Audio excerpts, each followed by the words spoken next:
What if you spent $2,000 on website traffic and did not get a single client? Do you know the difference between a $2,000 marketing failure and a $5,000 monthly success? Want to learn the one mistake that's costing small business owners thousands in wasted marketing dollars? Then you need to stay tuned. In one of my favorite encore episodes, I interviewed marketing strategist Nicki Chang-Powless. Nicki explains 5 marketing strategy mistakes that she sees clients making. The highlights of the interview are when Nicki discusses the single disconnect that kills a website's conversions even with great traffic, and why you need to test your marketing messages and images to see what resonates most with your prospects. What works best is not always what you'd expect.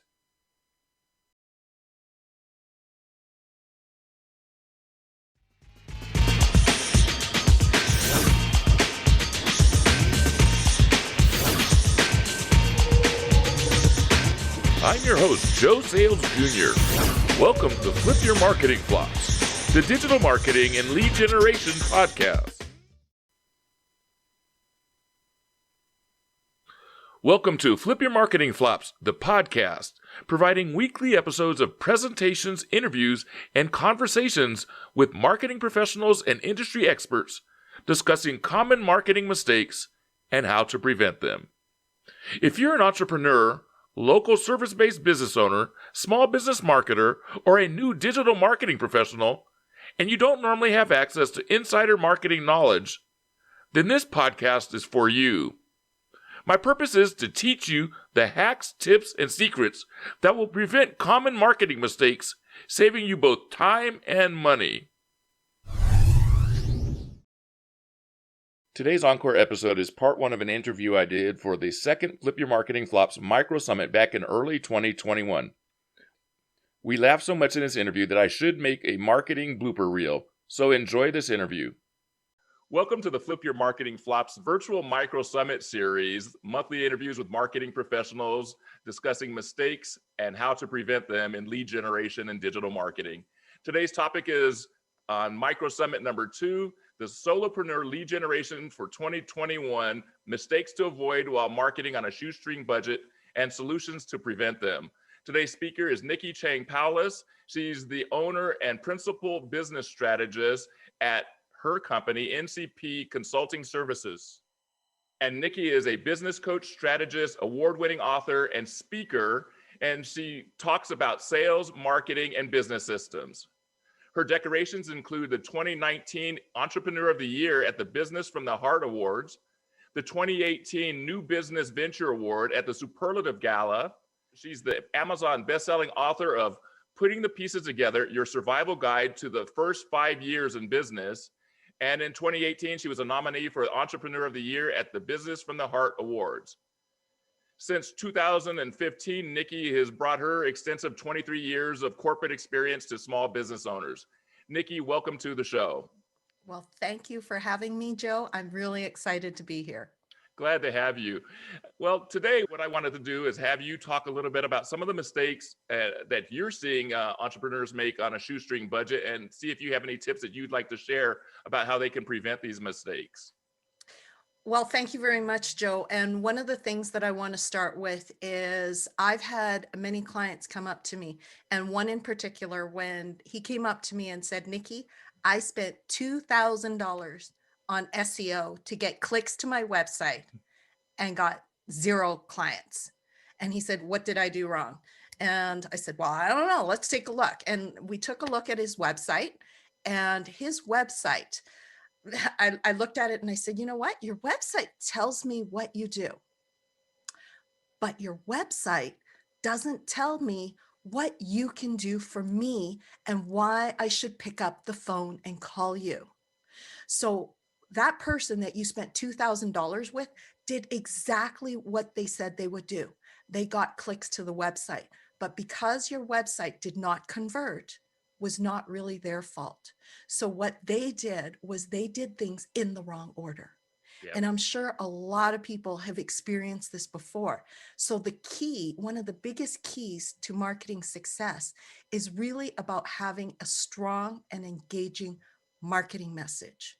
And without that message, you could be spending thousands of dollars on, could be Facebook ads, it could be, your website, landing pages, or anything like that.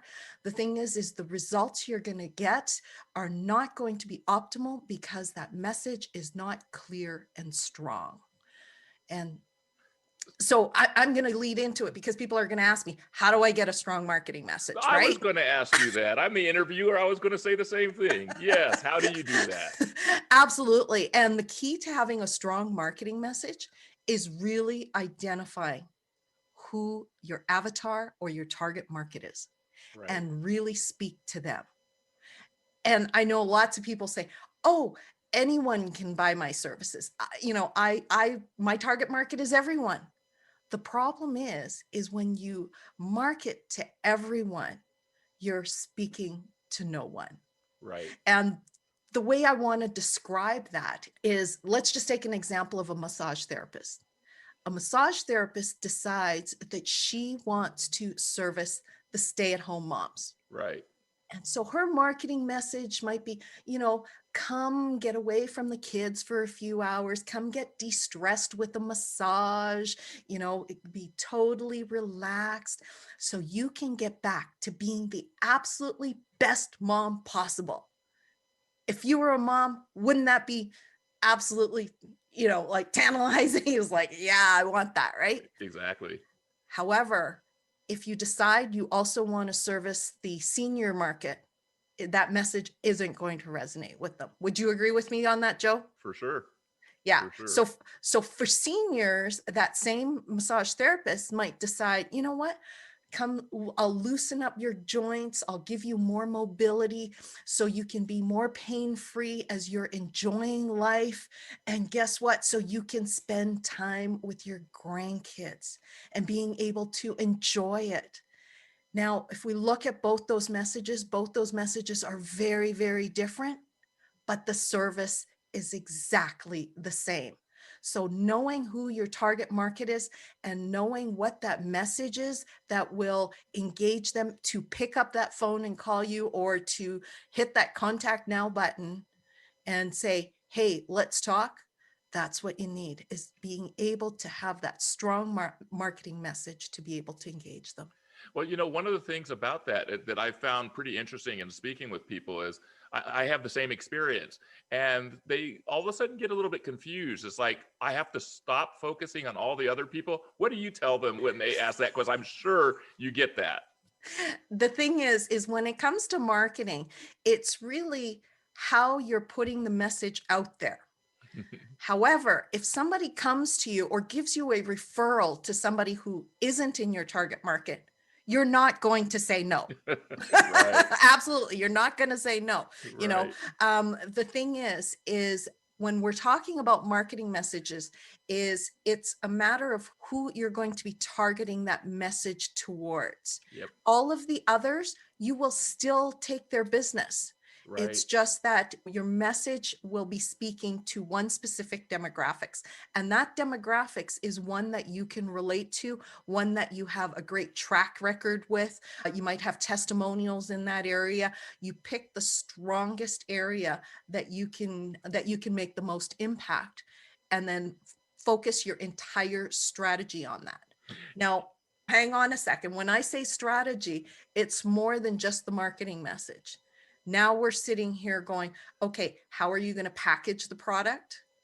Right? Like, for instance, like back to the stay-at-home mom, you might decide your massage services are in a spa, right? Where the lights are low, the music is zen, there might be a waterfall in the background. But for your seniors, you're doing mobile table and you're going to them. Right. And so your product structure and how you deliver it will be different based on the target market again. Right? And then the third piece is, now the marketing strategy. Yep. So instead of sending out, let's say, Facebook ads to everyone, you're very targeted to a certain specific demographics. And I'm glad you mentioned Facebook ads, because that's where it makes it really easy for me to explain it to people when I do this. One of the things that I say that is a very key thing is, I say, you have to do each audience one at a time. one at a time. And so one of the ways that I can help them understand that is when I talk about Facebook ads, I turn around and I say, we make separate campaigns or separate ad sets. I just say campaigns for their understanding, but basically we're making separate ad sets or campaigns for each individual target in the audience or each individual avatar. And when you do that, then you can do it differently. As an example, if the avatar for a Nike commercial was males, I'm probably not going to have pink shoes very often for my ad. But if it was for females, I'm probably going to use a softer tone like an aqua or like a soft purplish or a pinkish or something like that. That's very sexist. I don't mean for it to be very sexist, but in the example that we're making here, those are two examples of how to help people think about it differently. And then, I'm sure you have examples that you use like that. Absolutely. Now, the thing is we are not Nike. We do not have Nike's budget. Right. So the message that I want to give is for a small business owner is the absolute key to everything. Right. I mean, yes, we're going to have to do digital online marketing. Yes, we may be doing Facebook ad. We may be doing all of these different things. The thing is which strategy is best. Now, Yep. As a small business owner, I don't know about you, Joe, but for me I don't have time to be able to service that many target markets. Exactly. I don't have Nike's budget, right? Or McDonald's or any of those, right? Exactly. I don't have that budget. So it's really important that the time that I have is spent wisely. Right. So most of my clients, I tell them, focus on one or two at the most, and especially if they're interrelated, that would be ideal because now you're leveraging your own time. Yep. And the money that you're spending, and you might be able to hit both target markets. But it's amazing. Once you have that target market, things start coming together. Right. Can I share another example with you? You Do, definitely. One of my clients, she had been going to the same networking event for years. Every month she would go to the networking event. Every month she would have that 60-second pitch. Can you relate to those events, Joe? Yes.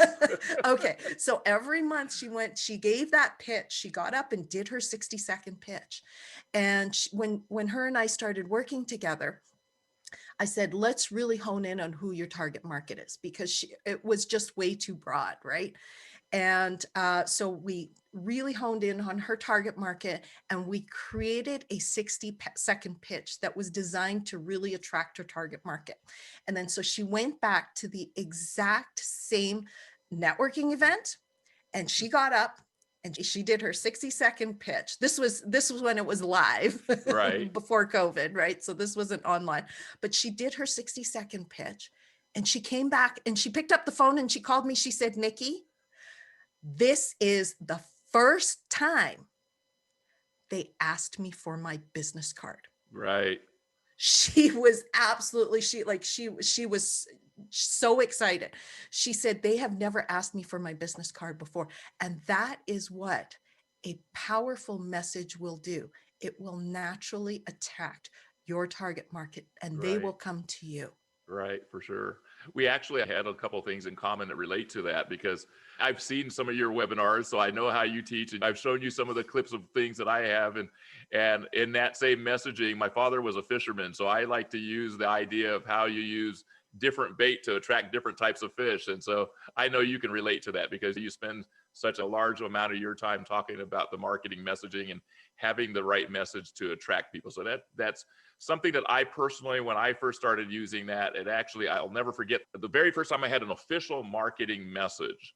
I went into an interview and I used it and I landed a $5,000 a month, consulting gig. And I'm like, I think I'm going to continue with this strategy. So I totally understand that. And I think it's super powerful. In fact, so much so that it's part of a segment of the things that I teach as well. So, well, it's interesting because this is such a common mistake that people make in marketing. And especially, you're talking about a shoestring budget. is you get this piece right, everything else will come into place. I Yep. mean, my company has specialized in, this is one of the areas of specialty that we have a specific program, 5-week program just designed on Right. this component. And Right. it's called Marketing Mystery to Marketing Mastery. And it really helps the individual hone in, because we know that so many people, I can tell like 1,000 people that you need your target market, you need to understand who your target market is. But a lot of people still struggle with going, I don't know who I should pick. Yep. And so I've created that environment that allows people to really dig deep within themselves as to what that true target market is and what's going to be in alignment with the Right. business owner. Because I've met a lot of people, they just pick it out of the air. And I'm like, okay. I've Yeah, been in sure. those things where those coaching programs where they tell you that kind of thing. Just pick somebody, and they say, look at who your clients are. My clients were all over the place. They say, just pick somebody. And it is hard for people to do that. But one of the things that I'm sure I know that it seems to me that we had this conversation before. That same client that I just told you about that I landed, I asked them in the middle of our conversation, was there one particular audience where 80% of their business revenue was coming from? And they said yes. And so when they said yes, then I said, are you trying to expand? They said, well, we just want to have, keep having good, strong business. Well, I said, then you need to focus on that audience and stop trying to go to these other digital channels where these other audiences are, because your primary audience isn't there. So I just think that it's just such an important part to understand who you're going after. And if you can't make up your mind, you do have to pick one, but you really have to have a good understanding of who you're going and how you're going to resonate with them and everything else, right? Absolutely. And that's why we specifically designed that program that includes the one-on-one component, because people just sometimes need that one-on-one to be able to get over that hump of Right. deciding who is the best. And once you've got that, and the thing is it's also got to come from the heart. Right. If Right. it doesn't align with who you are, it's going to be like sticking a square peg into a round hole, and it's just not going to resonate with people. And Right. so we are all about helping people, one, identify that target market, but also come up with that message that's going to resonate with them. And we do it we've got one-on-one, we've got group components, but in the end, it's not about filling out a worksheet. Right.